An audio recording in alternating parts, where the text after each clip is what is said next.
பாவக்காய் ஃப்ரை கசப்பு இல்லாமல் எப்படி செய்யறதுன்னு பார்ப்போம். அதுக்கு இந்த மாதிரி ரெண்டு பக்கமும் அந்த இதை எடுத்து விட்டுட்டு பெருசாக இருக்கிறத மாத்திரம் பாதியாக கட் பண்ணியிருக்கேன். சின்னதாக இருக்கிறதும் அப்படியே முழுசு முழுசாக போட்டு இதை செய்யறதுக்கு ஒரு ஸ்பூன் தனி மிளகாத்தூள், அரை ஸ்பூன் மல்லித்தூள், ஒரு சிட்டிகை மஞ்சள் தூள், ஒரு 2 டேபிள் ஸ்பூன் கடலை மாவு, இதுக்கு தேவையான அளவு உப்பு,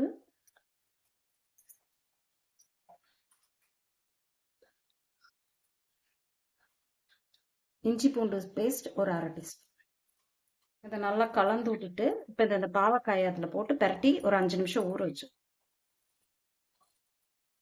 லேசா தண்ணி பத்தலன்னா லேசா தண்ணி தொளிச்சு ஊற வச்சு,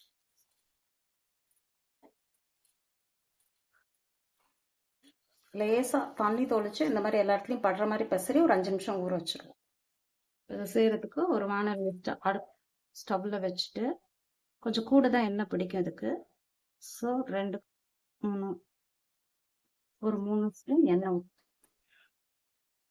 ஒரு அரை டீஸ்பூன் கடுகு, கடுகு வெடிச்சோன்னா அரை டீஸ்பூன் உளுத்தம்பருப்பு, பெருங்காயம், நறுக்குன வெள்ளை பூண்டு,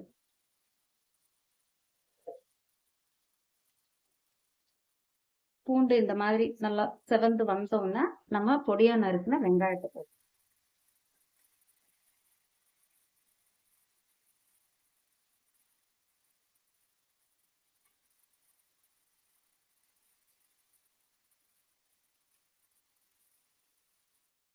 வெங்காயம் லேசா வணங்கினோன்னா நம்ம கலந்து வச்சிருந்த பாவக்காய்,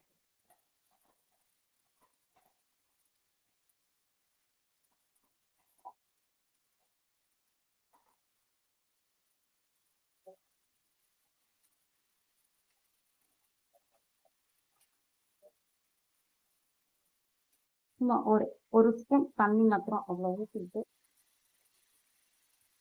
கழுவி வச்சிருக்கிற கருவேப்பிலையை போட்டு அதை மூடி வச்சு வேக சிம்ல வச்சு மூடி.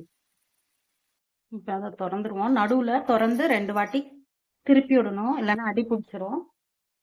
இப்போ இந்த மாதிரி வெந்துருச்சு. ஆனால் அது கிறிஸ்பா ஆகிறதுக்கு கொஞ்சம் ஹை ஃப்ளேமில் ஒரு 10 நிமிஷம் வச்சுட்டு நிறுத்திடுவோம். இப்போ இந்த மாதிரி நல்லா பெரட்டி விட்டுட்டு இந்த சூட்லேயே அது கொஞ்சம் கிறிஸ்ப் ஆயிரும். ஸ்டவ் ஆஃப் பண்ணிட்டு கொத்தமல்லி தூவி இறக்கிடும்.